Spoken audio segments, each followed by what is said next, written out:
we are for another interviewee called Wes. He's a chap who helps consultants and small teams to create what he calls intellectual headshots, which are visual kind of metaphors and images that represent the specific unique point of view that you have as an individual and the value that you're going to bring to your client. So he came up with this idea for his own business. And it started to take traction earlier on this year, back in, I think, February, once he presented it on stage. He started to get some people to come in and put some demand on him for this work. Like a few other people, he's had this term in his mind where he has imposter syndrome. So he can doodle, he can create images, he can come up with the visuals and create the skeleton of the idea. But where he struggles is the polish, the sort of final piece. And so therefore, for many years, he's had a designer on hand who he's been paying money, somebody he used to work with, who would then create these visuals, polish them up to the standard that you could publish. And as he starts to learn more about these courses and learn more about what's possible, he starts to think about pulling this into his repertoire. If I'm making 90% of my revenue from this service, then maybe I should learn how to do this. I should take the full ownership of this, and I should be able to deliver this to my clients at the standard that they want. So really interesting interview. Take a listen through, see what you think, and make sure you map out the four forces whilst you're doing it. I'm not sure what Janis has told you about the process. So if I give you a bit of a preamble, the idea here is it's some very, very early stage research. And what I'm really interested in is the language that you use to describe the process going from first realizing you might need to join a course or whatever the first realization was, to then suddenly seeing courses, investigating potentially options, shopping for purchasing and using them.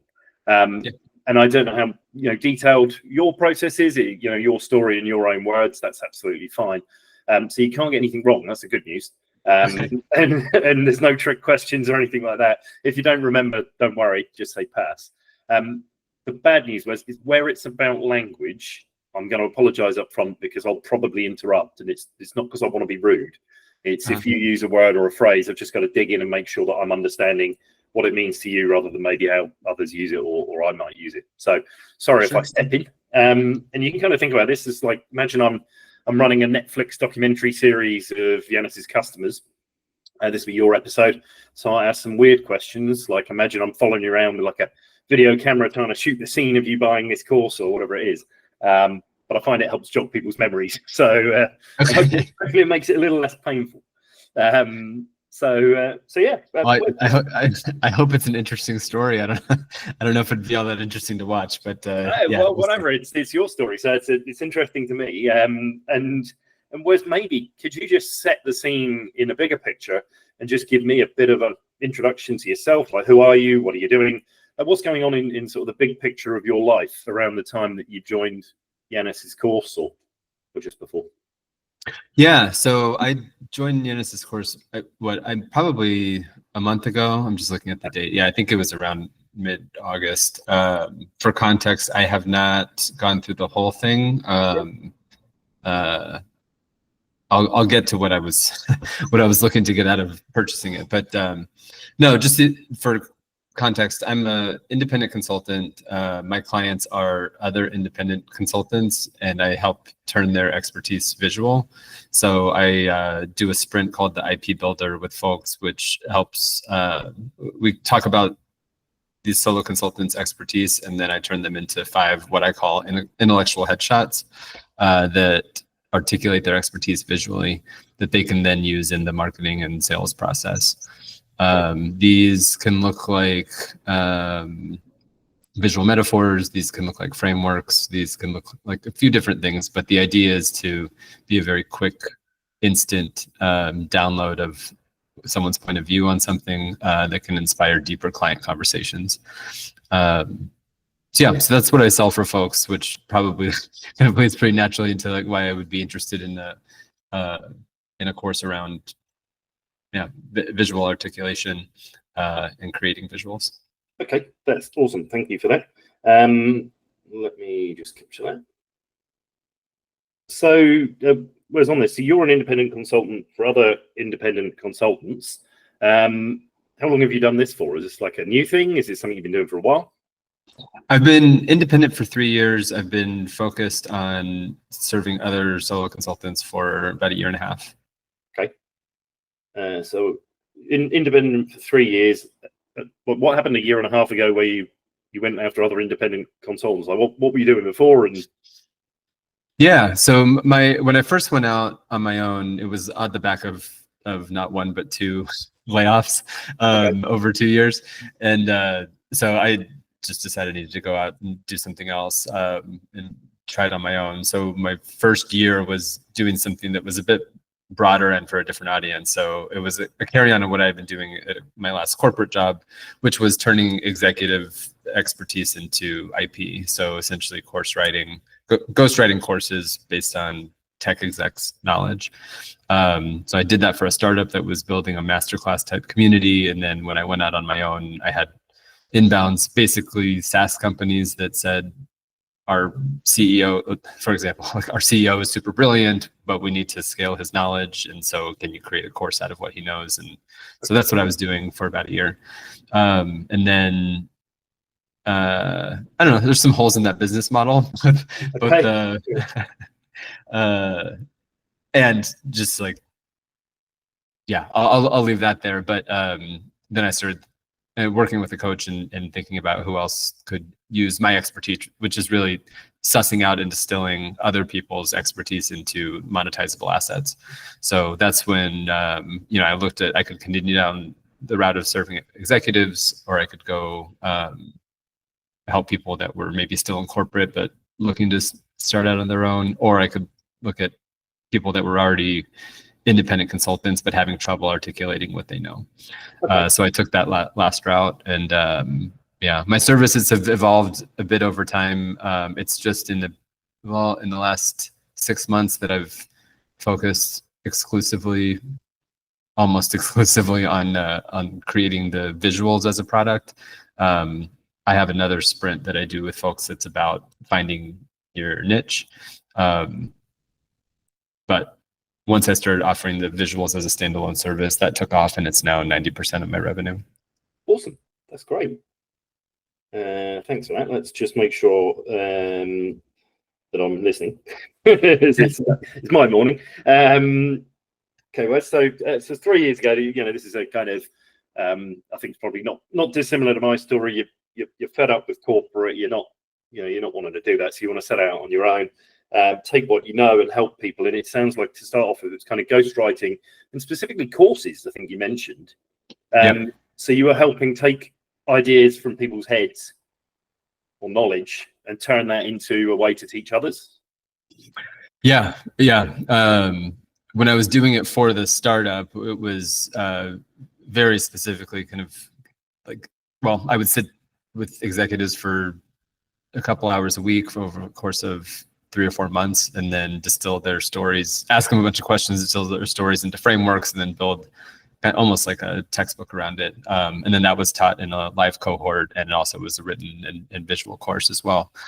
On the ones I started doing on my own, I would follow the same process. Essentially, we would get to 4 or 5 kind of tentpole frameworks, and then I would write the text that strung it all together. And then I typically had visual design from the client side. I didn't have to do that part myself, though. It's always just been in my blood to sketch those out myself first, and then hand those to a designer. What I've been doing over the past 6 months has been really me stepping into my own as a visual designer. Graphic designer, it still feels weird to identify as that because I have no formal training in that. It's just been kind of looking back, it's now been a through line of what I've done, both distilling and visualizing other people's expertise. Awesome. Thanks. I know we're recording this, but I try to keep my notes as I'm going so that I can circle back to various important things. So that sounds like it's very important then, Wes. So basically, it seems like you've gone on this journey. You've helped take knowledge out of people's heads, translate this into course materials. You mentioned that it's always been in your blood to sketch things. So even when somebody else had the graphic designer, you're not just handing off a written idea to them, you're giving them a sketch. Is that right? Yeah, that's right. And that goes back to all the way to my first job out of undergrad was at a big consulting firm. And you kind of learn to write in slides and that becomes a language. And so it just kind of, that was part of the job, and that's just stuck with me. But even in that role, there was kind of a point where you handed it over to a production team that would then kind of polish everything up and make it pretty. Okay. So, but I was always involved in the kind of the first pass of something, getting that out of my head onto a page, and then kind of getting it elevated by someone else. And is this because you like to draw things? Is it because you had to draw things? Like, are you a good artist or a bad artist? Like, where do you rank yourself? I think it's. I think I would just classify myself more as a visual thinker. If you look at if you looked at my desk right now, it's just full of cards, and I've just like sketched things all over the place. It's just been my way of kind of making sure that I understand things for myself, and then if I need to explain them, and I've written courses professionally, but then also I was an internal instructor at a larger corporation, and all that was like kind of building my own frameworks that I use to get information across. Okay, that's cool. So it's not like you're Picasso waiting in the wings. It's more that's how you think, and by putting it out on paper, it helps. By the sounds of things, helps you clarify what you want to say, and then use that to convey the message more cleanly to others. Is that roughly right? Yeah. I've found over time that it's the best way to transfer or telegraph an idea is visually than words. Even though I'm probably a better writer than I am a drawer, but okay. But when it comes to like what actually gets the point across to folks, it's always the visuals. Yep. Okay, that's cool. That's cool. And then just going back, so it sounds like the last 6 months. So you'd worked with a coach to say, hey, how do I sort of improve my business? You've looked at the various different possibilities of who you could help with your skills. You've then gone in on these independent consultants maybe a year and a half ago, and in the last 6 months, it's kind of 90% of my revenue is coming from visuals. Like, is this a happy accident, a planned accident, a planned master strategy? Like, how do we? So when I first shifted into working with solo consultants, I had designed a much larger service, something that was about, let's start with, let's really flesh out all of your IP, and let's do that in a written way, and then let's build out visual assets, and let's design your offer, and let's go test that out in the market. And it was this like giant 3-month, I called it the signature service intensive, about helping people leaving corporate get on their feet as solo consultants with their expertise in hand. It didn't sell very well. It was like too much for people to sign up for, particularly right out of the gate. So I played with a few different variations, but what I did at the beginning of 2025 was started to just chop that up into sprints. The first one being, let's find your niche. And so I had that one running at the beginning of January. And then at the end of February, I was invited to give a talk at a virtual conference here in the States called the Solo Summit. And of all the things that I had a lot of different topics, but then the ones that I had floated to the organizers, they caught on to this, what I was then and still now call intellectual headshots. And they're like, oh, that sounds interesting. And I was like, okay, well, at that time I was like, well, it's just more about building frameworks out of your expertise. And yeah, I can talk about that. I have a newsletter that I had already written a bunch about that. So I created a talk about, visualizing, like turning your expertise into visual shareable assets called intellectual headshots. I didn't have a service to attach to it at that time. It was just me giving a talk. And, but after that, I got kind of a flood of inbounds and people wanting to they were like, yeah, whatever you like that. What you were talking about at that talk, I want to do that with you. I was like, okay, well, I have concepts of a pilot that I might be running next month. Like, I can tell you about that. And so I don't know, I just followed the demand there and designed a sprint around, yeah, basically, let's create 5 visuals out of your expertise. And then that pilot was in April, and then I've had a steady flow of clients since then. Nice one. That's great. Okay, so this is great. The newsletter you had, was that specifically around these intellectual headshots beforehand, or was it just I have a newsletter and I happen to talk about all the different parts of my sprint, and this is just one facet of it? The newsletter I started shortly after I switched my my client profile to solo consultants, and it was more broadly just about, it's a daily email about monetizing your corporate expertise as a soloist, and it's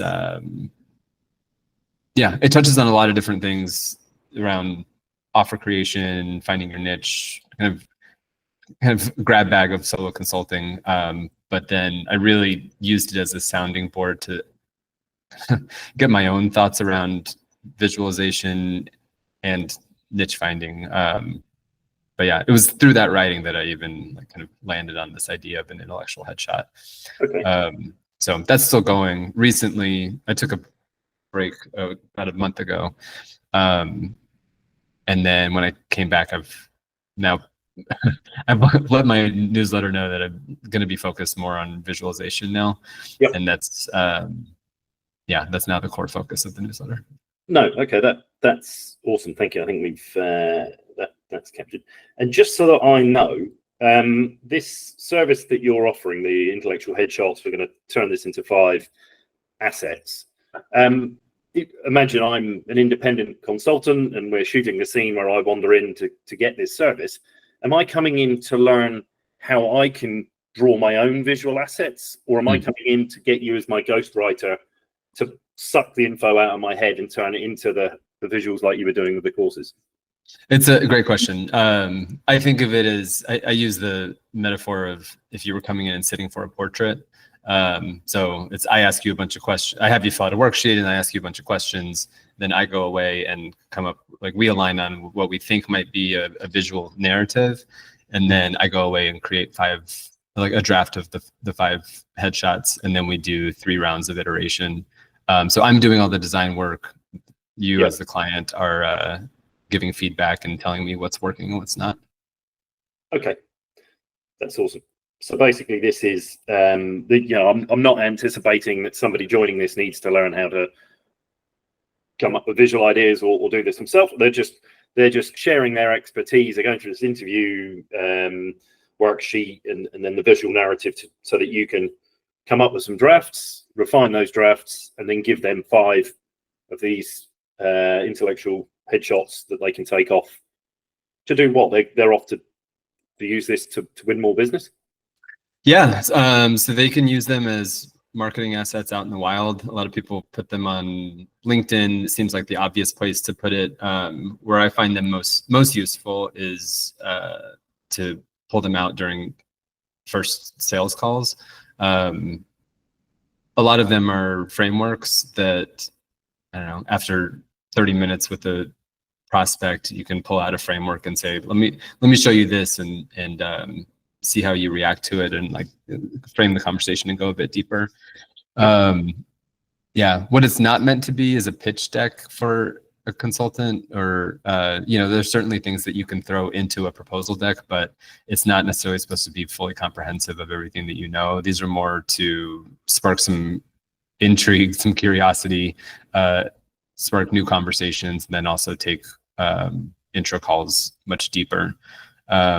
One of the main problems that my clients have is that when they go into these are folks that aren't used to selling their expertise, and a lot of them doing it for the first time.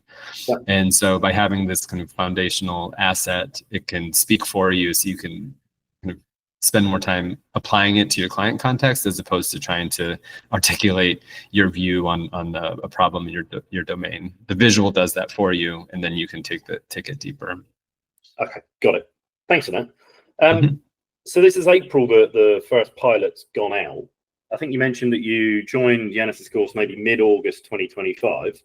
Yeah. Is this the only course that you've joined related to this, or is this one of many? So I joined Janis's course because I learned about him through PJ's course. I'm sure you've heard his name before. Yeah. PJ Milani. Yep. So I took his cohort in, I think that started mid-July. Okay. It was somewhere in there. Maybe it was late June. I don't remember. Okay. Over the summer at some point. And what did, so I've heard of PJ, but what I prefer is in your own words. Mm-hmm. You know, at the time when you brought this up, if you're talking to friends, partners, whoever might ask, what would you have said you'd joined? I tell people I joined a course, and I talk about the course a lot. Okay.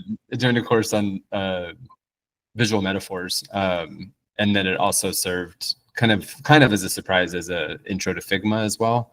But you know, I've mentioned I've always kind of had this tendency to lean towards creating visuals, and obviously I now was stepping into a place where that was becoming my core revenue. I had been following PJ on LinkedIn for probably 4 or 5 months or so, yeah, and then he announced a new cohort, and the timing just worked. That it seemed like a good thing that I could upskill myself in terms of creating visuals that were a bit more polished than what I could do.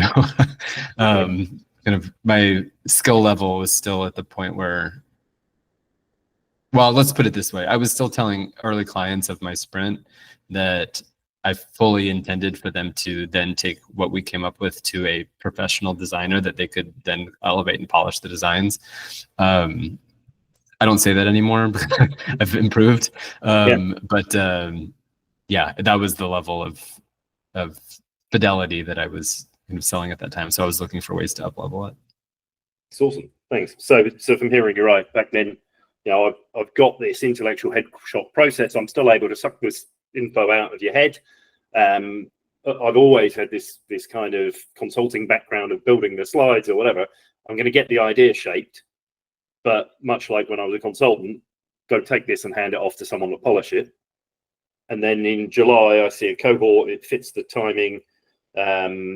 It's about visual metaphors. You mentioned it was an intro to Figma. Were you looking for an intro to Figma, or did that just happen to be something, you know, like an accident?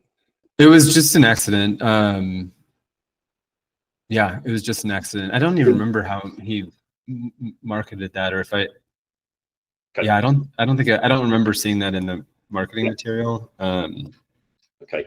So this is cool. So I think there's probably a couple of stories in here. So in July 25, mid-July, we've gone for PJ's course. How much did you spend on PJ's course? It was $399 US. Okay. This is, sorry, I didn't say, I'm going to ask some dumb questions, but this one's a really important one. Is $399 a lot of money? Not necessarily. No. I'll say it was discounted. It was usually $499. Okay. But yeah, I think he had some Maven discount.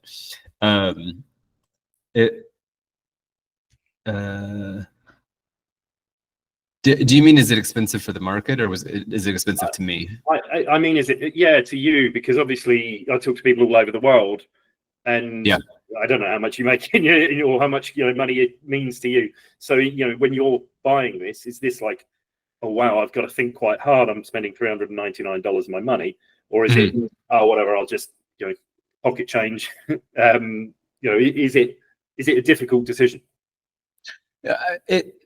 I don't think it was too difficult. I think had it been like over 500, I maybe would have thought a bit harder. I also am, with my background as a course writer, I mean, I was involved in courses that we would charge like well over $1,000 a piece. So I don't know. I didn't have much sticker shock. It seemed pretty reasonable to me, honestly.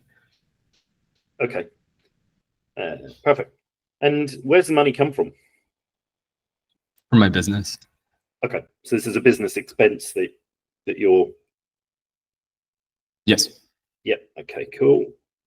And I guess maybe the better stupid question. Business has got lots of expenses. If you didn't spend the money on this, well, was it allocated to something else, or is that just money that effectively you're not going to pay yourself in profits or salary? Well, I feel like there's like a lot of ways I can answer that question, but I should say I've always been one to reinvest into my business, so I haven't shied away from hiring coaches, or I guess this is the first course I've enrolled in. But I don't know, when I feel like I'm going to get some value that returns like pretty immediately in the business, then I try to go ahead and do it. I also, timing wise, I had also just canceled LinkedIn Premium. And so I didn't get billed for that. So I think I also maybe thought I had some extra money to spend. Okay, that's cool. So it's money well spent then. You've said you wanted value returned immediately, or you experienced value returning immediately. So maybe when you were signing up for PJ's course, you're spending $399 out of the business. What was it you were hoping for at that time? I was hoping for, and this kind of trickles into Janis's course as well. Is it Janis or Janis? Janis, I think. Janis. I think I was his name. Okay. Because it looks like Janis to me. But, for PJ's course, I was looking for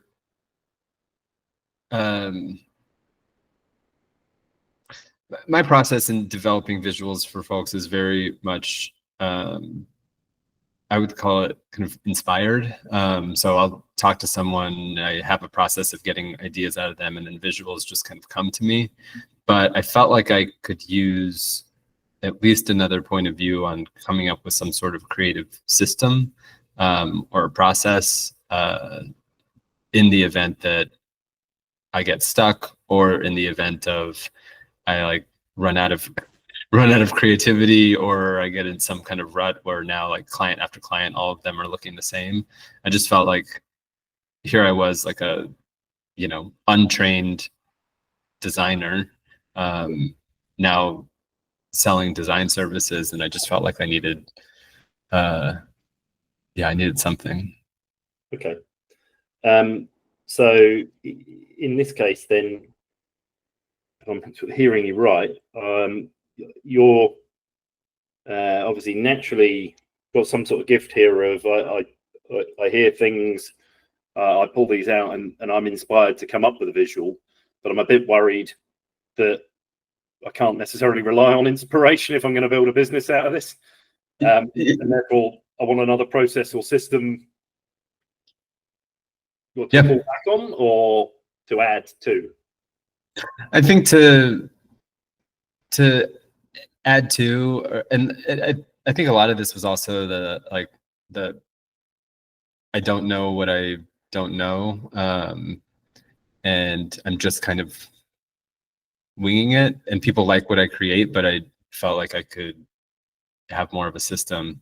There's also the piece that like I saw PJ in the volume that he was putting out, and I see people like Roberto, and I didn't know Janis's name at the time yet, but I just saw like a ton of those types of visuals coming out, and I was like, okay, well, they certainly must have some sort of process running in the background. Not automation, I'm not saying that, but more just like some sort of creative system that I can learn something from. Okay. So if I'm kind of trying to make sure I follow that one, I've started following PJ. Sounds like Roberto comes in, and then my LinkedIn feed's full of these visuals, and so therefore they've got to have some better process than I've got, because their output's higher than mine, and I'd like to learn it. Is that? Yeah, I mean, both the quality and the quantity were. Yeah, it did seem like I've been inundated with them from both of, from at least those two, and then I think a bunch of others. But you should see my LinkedIn feed now. Fair enough. With all the friends that I made in those courses. When we're talking about the process and the system, is this more about a process to turn a thought into a visual idea, or is this more about turning a visual idea into a polished, finished piece of, let's call it artwork or design or whatever you want to call it? It's yeah, I think it was I think it's a little bit of both. I think one is like how could I well, there's probably like the fear-based one of I now need to visualize this particular concept for a client and I don't have any ideas. So like, can I have like some sort of system to get me out of that creative block? Then there's the other piece of, are there ways that I can elevate what I'm creating? And then there's the kind of polish aspect. You know, I was creating my initial visuals and I still create some of them in Miro, which if you're not familiar, is a pretty limited functionality. It's a whiteboarding tool more than it's a drawing tool, a design tool. And while I didn't realize that Figma was going to be a big part of PJ's course, I'm glad that it was, because it's started to move me out of Miro into something a bit more sophisticated. Okay. So just making sure we've got this. So basically this kind of, I'm now moving into this and clients are paying me money. It's 90% of my business now. I've got all this demand. Yes, I've got this ability, but if it dries up, I guess my revenue dries up as well. And so can I get a process? And then just, you mentioned, so there's a process to make sure that you can come up with these ideas, and then to elevate what you're creating. Maybe give me an example. So if you had something before, we mentioned Miro, like how does going to a course help me elevate my Miro design into whatever I wanted it to look like? Do you want me to show you some examples? You can do it if you wish. Yeah, it's more. I guess it's more in your own, in your own words. So if I've got something, like maybe what if I look at it in Miro, obviously something's pulling me towards PJ's course to say, if I take this course and pay him $399, I'll be able to elevate this. So if I'm looking at the Miro design, I presumably don't think it's very elevated. Or so, what's wrong with it? And what would I like it to look like in the future that's elevated? Yeah. Okay. So I had a client, for example, that, I sell these things in sets of 5. And I would say 2 of them I got to a really, really great and clever visual metaphors. And then the remaining 3, what I would grade them on, I don't know, if I was giving it an academic grade, I was like, okay, maybe those are my C type. I don't know. The first 2 were A pluses, and then the remaining 3 were just less inspired. They were more almost more like typical consulting slides, as opposed to truly kind of wow visuals. And when I looked at PJ's visuals, those are, while I knew not everything needed to be a visual metaphor, it at least was catchy and things that seemed out of context, but they worked to get the point across. It was that kind of thing, that I seemed to be able to do that for a part of the set that I would create for clients, but not for all of them. And so I think I just was hoping to get a bit more practice and some inspiration around that. And is this then, again, going back to the sort of thing here, that sounds like it's more, it's not to do with the quality of the design itself, it's to do with the quality of taking the idea into a visual metaphor or visualization, let's call it, because it's like 3 of these are standard consulting decks, and that's not what I'm selling. I'm selling intellectual headshots. So it's more about finding a way to come up with better ideas than necessarily to polish the ideas you've got into better looking content. Yeah, I think I'm like trying to remember exactly what the pain point was back then. Yeah, I think it was the creativity into getting it into visual form that didn't look like, that didn't look like consulting slides. Okay. This is awesome. So obviously these are the kind of things you're hoping for at that point in time in July 2025. Were you worried about anything when you signed up to that course? Like when you pull out your credit card or business card or whatever it is, and you're putting down $400, is there any concern about signing up to this course? Not really. I was actually pretty excited. Maven was actually Maven's the platform that was a competitor of the startup that I used to work for. So I had never taken one of their courses before, so I was excited to kind of see what that looked like from the inside. It also was, I don't know, it just seemed like a fun thing to do in the summer that was like upskilling, but also having to do with getting better at the product that I was selling and the service I was delivering. Once the class started, I had forgotten how much fun it is to be in like student mode and be in the live cohort with other people. And so no, I don't think I was nervous. And I usually sell my max load is I start a new sprint every week, but there were a couple of weeks within that time period that I hadn't sold the sprint, so it was a lighter load, like lighter workload time anyway. So it was like, a good time to do it. Okay, that's awesome. There's some gold in here, so the lighter workload, so it's a good time to do it. You said this is like there's a fun element to this. Fun to learn the skill, fun to use the skill, fun to work with others in a cohort. Where's the fun coming from? I think first it was seeing all the different types of people that were in the course. I work with, as you know, I work with independent consultants all day, and I am one myself. And just to see that there were some people in that bubble, but most people were not. It was everyone from like design students to retirees and everyone in between. So it was just kind of, fun to see that. Well, and then it got. Why is that fun? Like, why not join a cohort full of people like me that I can maybe go and sell my services to? Because I get enough of that.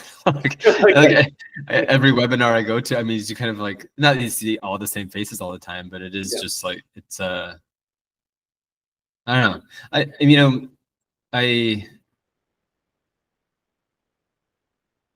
I have people that I catch up with one-on-one. I have like peers like that. I have in a mastermind. I'm in a Slack community of independent consultants. And like, this was just something like, there's a lot of people that won't touch visual creation with a 10-foot pole. A lot of my clients included. That's why they hire me, is they don't want to do it themselves, you know?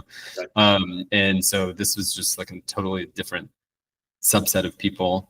It was refreshing. See, were you hoping to stay in touch with these people afterwards and build up your network, or was it just it's a clean slate and I can go and play around and have some fun, and I don't have to think about the client work that I do day in day out?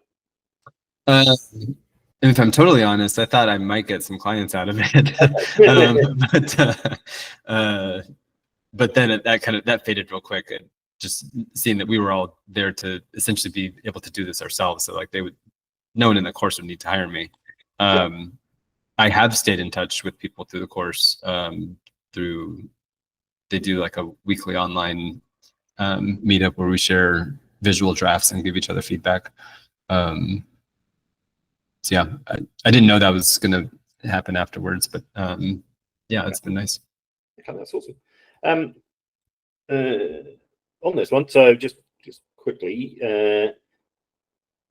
what was the format of this? You've mentioned these kind of live cohorts. Like, what did you have to commit to?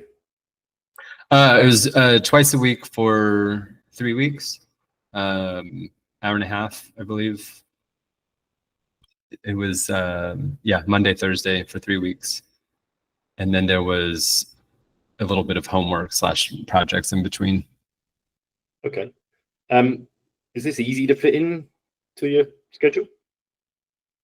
I remember feeling like one of the weeks was a little tight. I fell behind on the project. But and then the week that it started, I didn't have a client sprint starting that week, so yeah, it was easy to fit in. Okay. Even if I had, I probably would have fit. I mean, it was 90 minutes twice a week. It's doable. Yeah, is this like, are you taking time out of the workday to do this, or are you taking time out of your personal life? Well, it was during work hours. It was at 10 a.m. my time. Right. So this isn't too hard. You control your own schedule, so you can put it in when you want. Yeah, I guess I always forget that some people may not have as flexible a job, but yes, technically it was coming out of work time, but okay. Yeah, I scheduled that myself. That's awesome. And your experience on that course, you know, good, bad, like what was good, what was bad? I was really impressed by the course and by PJ. I had not expected all the individual attention. And by that, I mean, PJ gave individual Loom videos for every person that submitted visual throughout the course, like our project work. So I wasn't expecting him to do that, which I thought was a really nice touch. Yeah, I found it just really fun and inspirational and super useful. So like all the like async tutorials that PJ had put together about Figma, I just felt like even in those alone, I probably got my money's worth out of the course. Not to mention, you know, just everything of the actual course content. And I think also he did a good job of upfront kind of, I don't know, he talked a lot about the power of visuals and a bit about the science behind why they're good for communications. And yeah, overall, I think I really enjoyed it. I think it was the right amount of time. And yeah, I published the work that I created as projects in that course. I published it on LinkedIn and in my newsletter, so like almost immediately. So okay. Yeah. Was that the intent, or that was just, I've got this now, I may as well use my content? I mean, I create a lot of visuals and frameworks for my newsletter anyway. These slotted in well, and you can see the improvement in terms of quality and polish in what I created kind of since I took that course. That's cool. So yeah. Obviously, thank you. We've gone quite detail on this, but this is really good. So July 25 is when you've made the decision to join PJ's course. How far back in time do we go to find the first thought where you start to think, hey, maybe I've got a skill gap, or like what is this first thought that triggers the dominoes to fall that cause you to end up on PJ's course?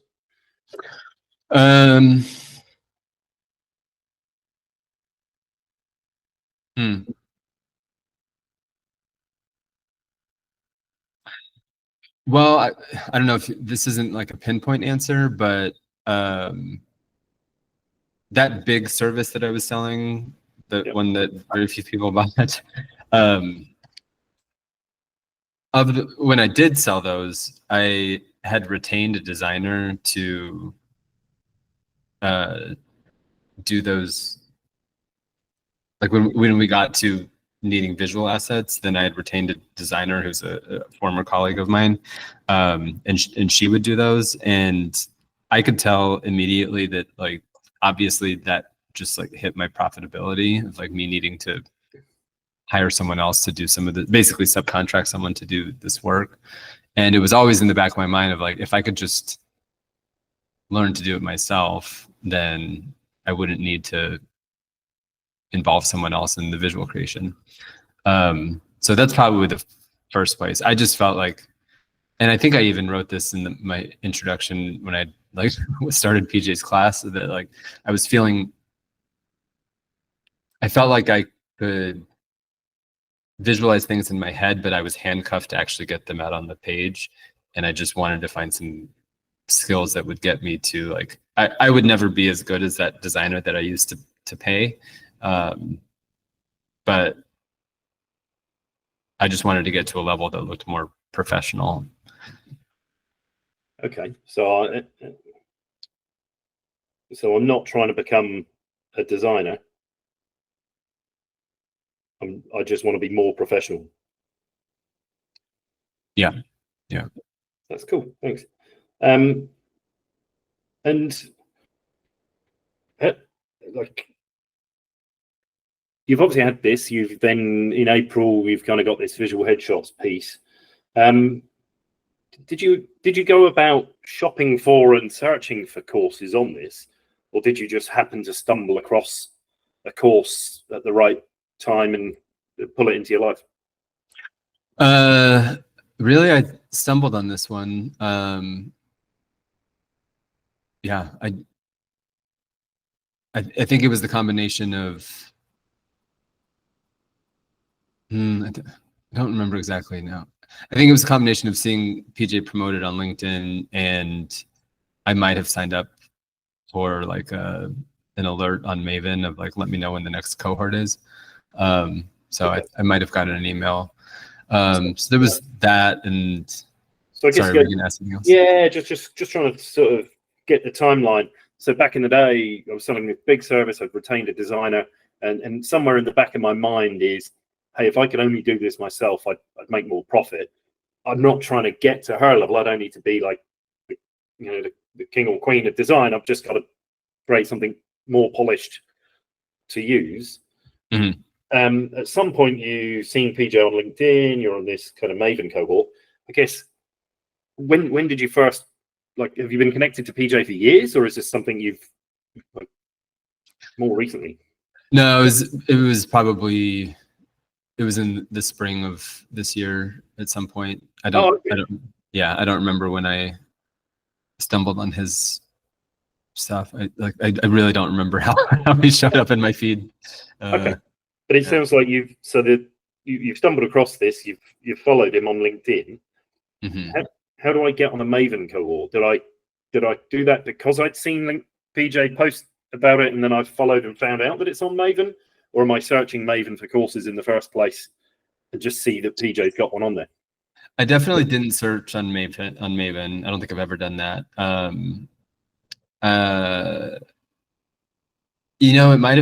might have signed up for his newsletter, and maybe I got an email from his newsletter, or he emailed us through Maven or something. Okay.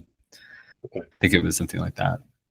And what were you hoping to get from his newsletter?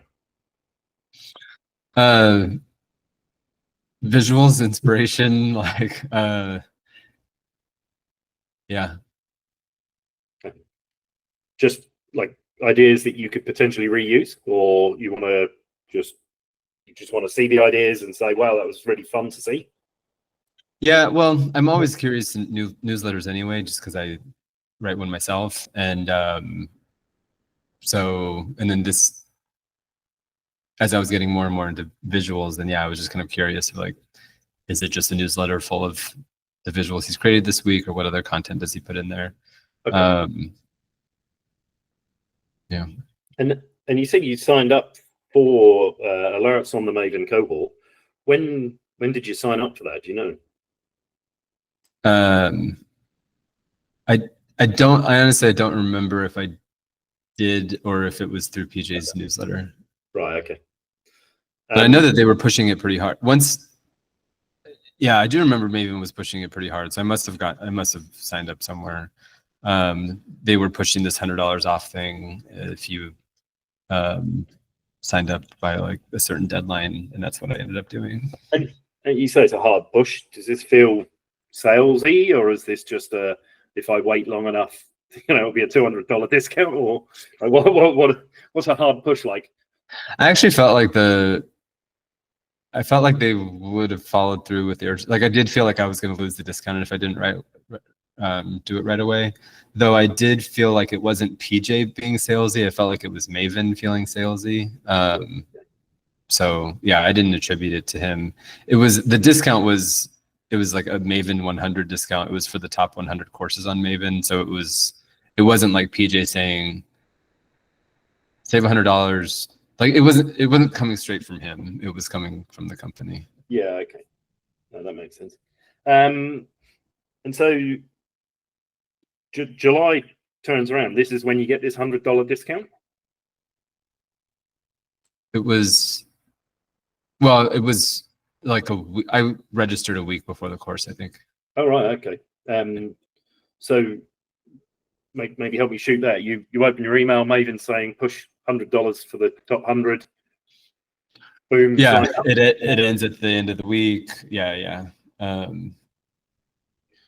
And like, did you look elsewhere for courses at that time, or were you just okay? I'm going to do it. No, it seemed fine. It also was there was some other unique thing that because it was summer, PJ is also a teacher, and so because it was summer, it's the only time he was going to be doing it during daytime hours as opposed to evenings, and yeah, and also like work was slow, so it all just seemed to line up. Why does daytime matter? I don't have a ton of energy to do things in the evenings. Okay. No problem. That's great. So that takes me up to where we are. I'll say one more thing on that. I don't have a ton of energy to do creative things in the evenings. I think that I certainly have learned over time. That's great. Thanks. Okay. So all of this happens. We take the course. PJ's great. He's giving you these Loom videos. He's helping you put these ideas together. You've created stuff that you've published on LinkedIn in your newsletter. You've seen the improvement. You've spent 3 weeks, middle of July to early August, learning this. What on the earth causes you to go and buy Janis's course in August? Like, you're not coursed out. Well, yeah, it's funny. I think our timing's off just a little bit. I think the course was actually like mid-June to July, but okay. Regardless, I somewhere within PJ's course he had flagged that there was a bonus lecture in there, and that was when Janis came in and did a guest spot about building visuals for other people, and that's where my like radar went off because that's what I do. Like everyone else in the course, it seemed like was building visuals for themselves, similar to the way that PJ does. But I was there because I do this for work. And so when he said that there was that bonus lecture, then I had it on my list to watch it. I didn't end up watching it until the course was over. But then I watched it, I think, one Saturday morning, and I was I was really impressed by him and, like his relaxed vibe, but then also just like, he was just very effortless in explaining his process. And then what really kind of blew me away was at some point he like shut off his presentation and just started making visuals on the fly. And I don't know, I just kind of I was like, I need to see more of that. And so I looked into his offer, and honestly, like I saw that it was being called a course, but what was speaking to me more was that there was a lot of videos of him yeah, like creating live content, or like creating content live. There were templates, there were boards, like message boards, and like a community aspect. Yeah, so it felt like a natural continuation. It didn't seem to me like it was going to be yet another course. And like I said, I didn't even start looking at the course content until a couple days ago. Yeah, okay. No, that makes sense. Okay, so I've seen Janis, didn't know anything about him beforehand, but he presents in some kind of bonus part of PJ's course, and it's like, wow, this person's doing what I'm doing. But also, what is it about him designing stuff on the fly that's, why is that so alluring? It's a good question. Well, probably it's, I was talking to a peer a few months ago, and he mentioned something to me about how, people probably don't understand my process or what it's like to work with me, and like why couldn't I do some sort of live demo? And I completely shut down. I was like, I don't think I could do that live in front of an audience, right? Yeah. So to see Janis do it so effortlessly, and it just was very impressive to me. Yeah. Okay. So this is a little bit about, it's less about the visual ideation now, it's more about the ability to do it in real time. Yeah. And just to see how it comes together. I mean, it's one thing to glance through a portfolio or a profile full of a ton of visuals, but to see what happens behind the scenes, I think is really, well, I mean, I think it's fascinating, but also is helpful for someone who's starting out to do this more and more every week. Okay, no, that's cool. Can you remember how much you spent on his course? I think it was $179. Okay. I think. Also paid for by the company? By my company, yeah. Yeah. And if $399 is not a lot of money, is $179 a lot given you've already spent money on it, or is this cheap because you've already spent $399?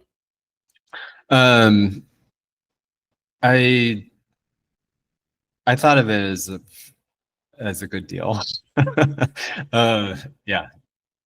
I think it was also around my birthday. I told myself it was a birthday present. And yeah, no. And I think that the other thing is that it was kind of like a pay once. It wasn't some sort of monthly membership. It was, yeah, I felt like I could, I don't know, I was going to appreciate the access and the feedback, and then also the templates and then of course like the live demos. Yeah. Okay.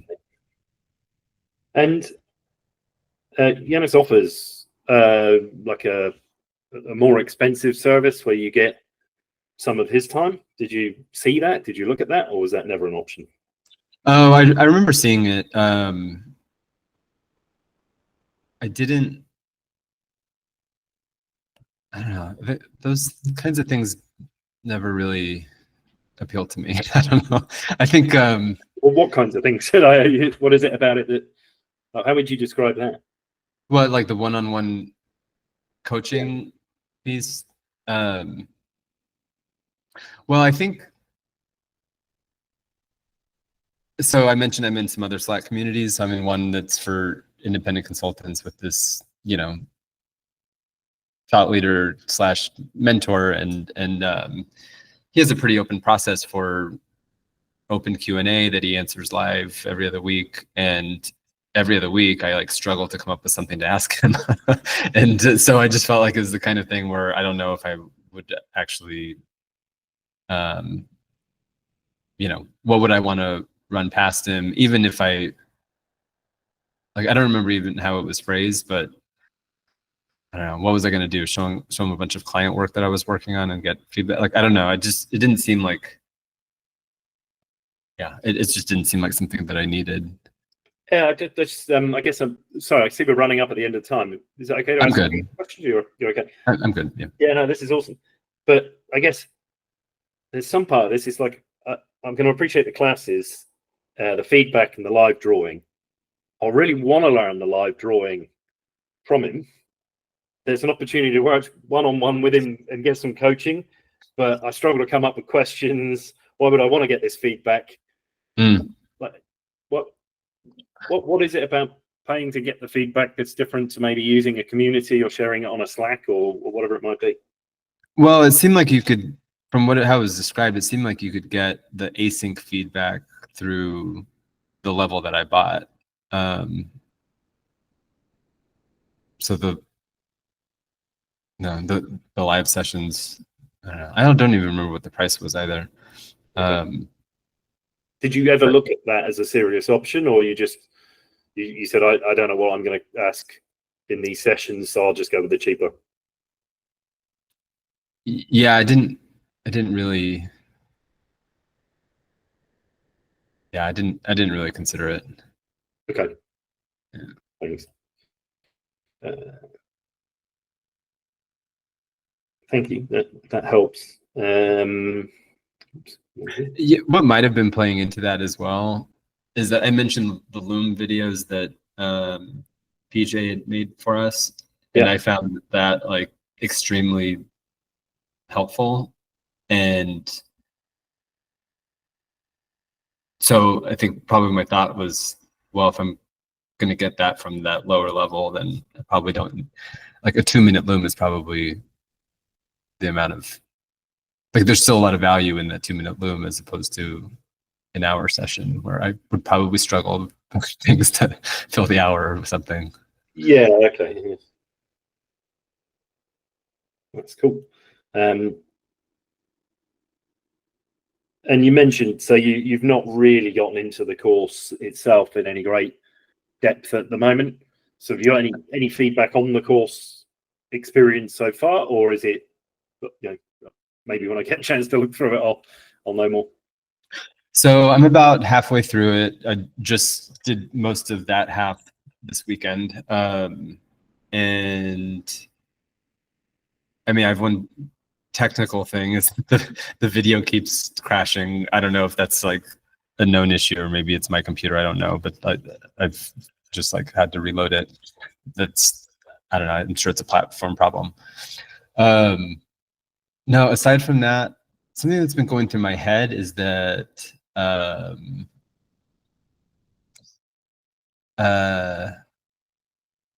for my use case, my headshots tend to be like, usually the set of 5 will always include at least one like really like sharp visual metaphor, something in keeping with Janis or PJ's type of work. But the rest of them are a little bit more detailed because we are getting into kind of detailed domain concepts. So they're not as like pithy as what Janis and PJ create. And so I am starting to see that there's kind of a limit of what I can, there's a limit of application from what I'm learning in both Janis and PJ's courses into mine. Now the principles are still the same in terms of making sure things are crisp and like one idea per visual and simplified and all of that. But yeah, I just know my output tends to be a little bit different. So there's that, but that's fine. I was never looking for a resource where I could go in and like copy, paste, change some labels and like just use someone else's design and call it a day. I think mine are a bit more bespoke. So if I'm hearing you right, then this is more a realization that having taken a few of these courses, I'm moving my design skills forward, but actually not all of the things I'm creating for my customers would mirror the types of things PJ and Janis are creating. So therefore, yes, the principles are okay, but I might need to learn some more skills for something more complex. Is that? No, I think the skills that I would still be working on learning is just more Figma skills, honestly. Okay.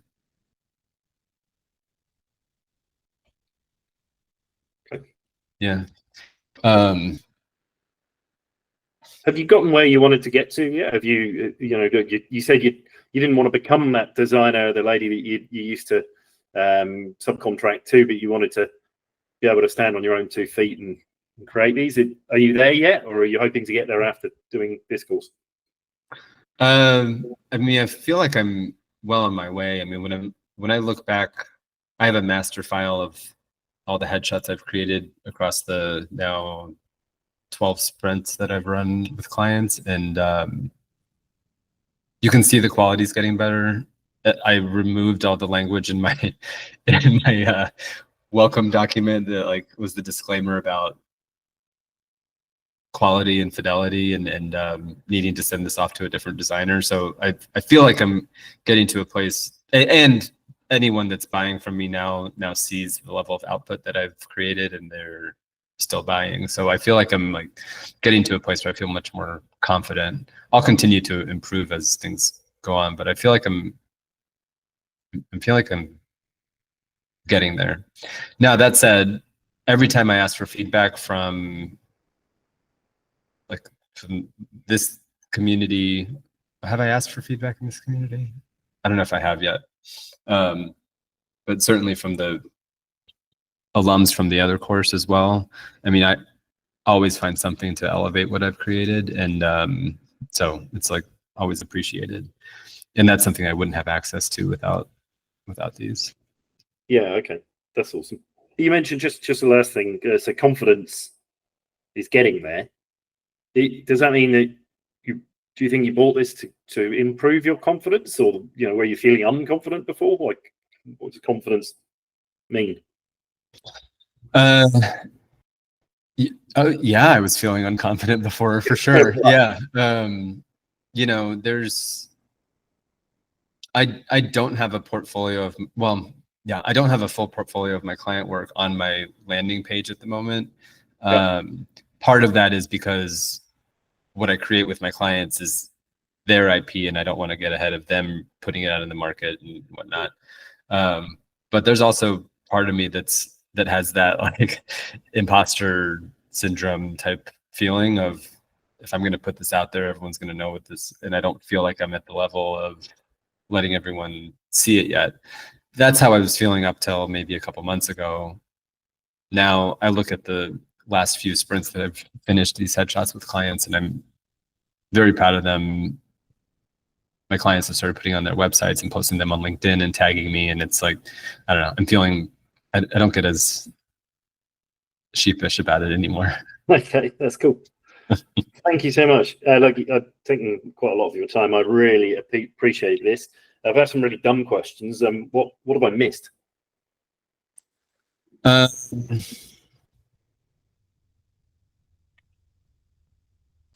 Well, let's see. There was some urgency messaging on Janis's site when I bought that did make me feel like I should go ahead and buy it right away before the discount disappeared. So even though I thought the price was relatively low, I still didn't want to miss out on the discount. I also checked back last week, and I saw that you can no longer enroll in it. So I think I would have been pretty pissed off if I had waited on it and like not been able to get in. So there's that.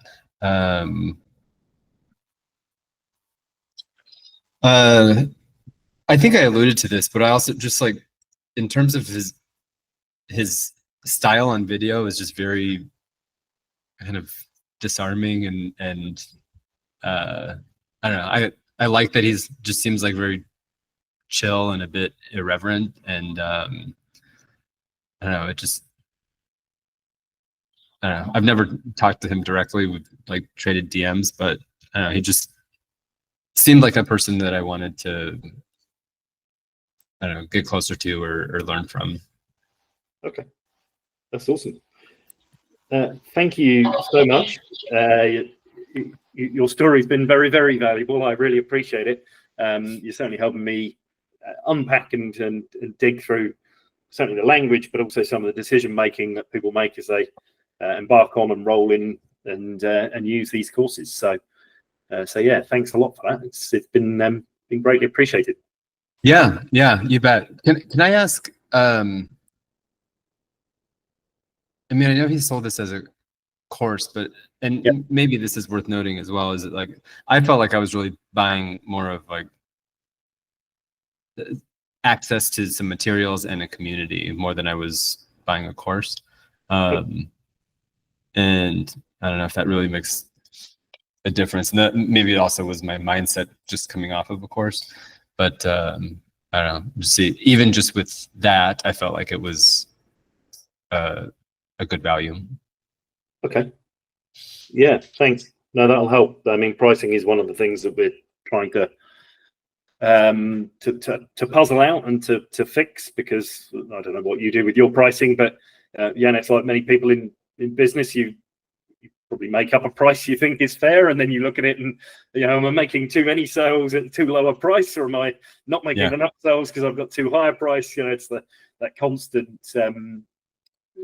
balance that we all try to get right in our business. And so hopefully your story, merged with the others and sort of analysed, will help us work that out for him. What is the right price point? What should be included in the product or the service? Should it be a course or a community? All of that kind of stuff. The language is very important, I find, to speak to the audience that's paying. Use their words rather than whatever you want to call it, because your words mean more to you than whatever I'm going to come up with. Yeah, no, it's fair. I mean, I feel like if someone hadn't taken another course and they were just kind of joining out of the blue, then having it framed as a course is probably really helpful, just to provide some structure. But we've got a handful of people who've joined both in the stories. One of the great things that I love about this, and when we started, there's a case study piece up there and the scoping call that I did with Janis, and I'd like to go broad. So if I'm trying to interview people, I want to go and interview people who paid the most, paid the least, joined his course, joined something entirely different, so that we can feel these diverse perspectives. And he's like, we're just going to get 12 random stories about people who've bought this. And now I think you might be number, I'm going to say 15 or 16 here. I do forget. I just got to catch up with the videos I've done. But there's some very common themes. People who struggle with the same kind of feelings. With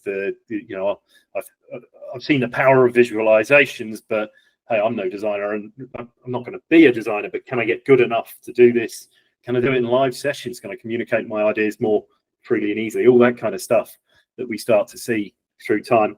And I believe, until I analyze it, I won't know, but I feel like you've helped add a good few pieces to the pricing puzzle with the interview I ran last night. So this has been really excellent. Thank you.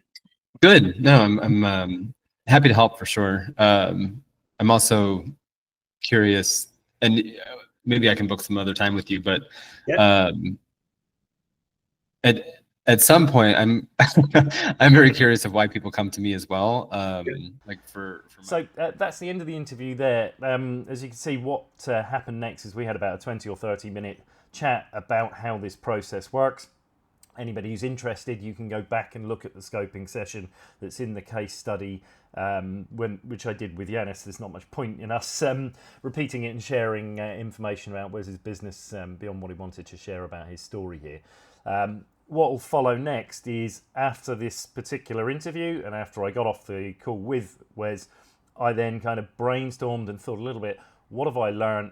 What does this maybe teach me for the future, and how does this interview fit into the broader puzzle of all of the people that we've talked about?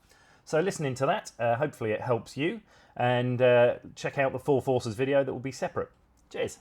Okay, so sorry, Janis, there was a bunch of post-sale or conversation calls there, but I think if you listen to that one now, especially after so many, if you look at what Alex talks about, and so I do think there's possibly two different groups within what I thought was one group, but the ability to do this live your skills in sharing that.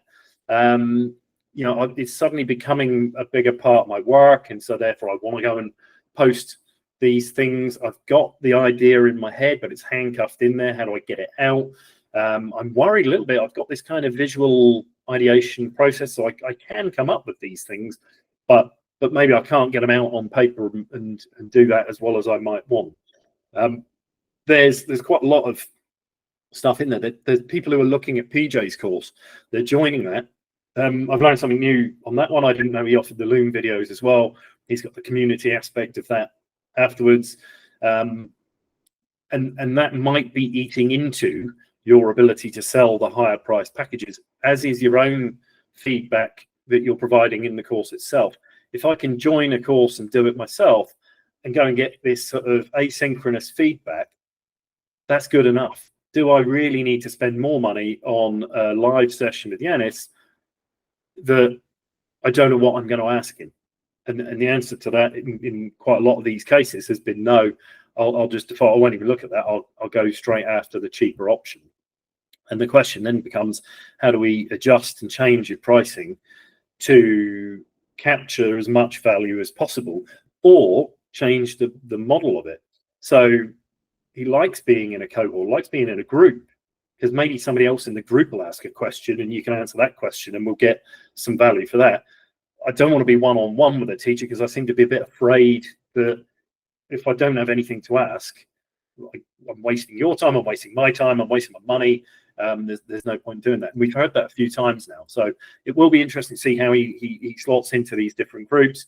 But certainly you can start to see a common set of themes coming through as the dominoes fall, coming from, actually, this wasn't something I needed to do. Now it's something I do.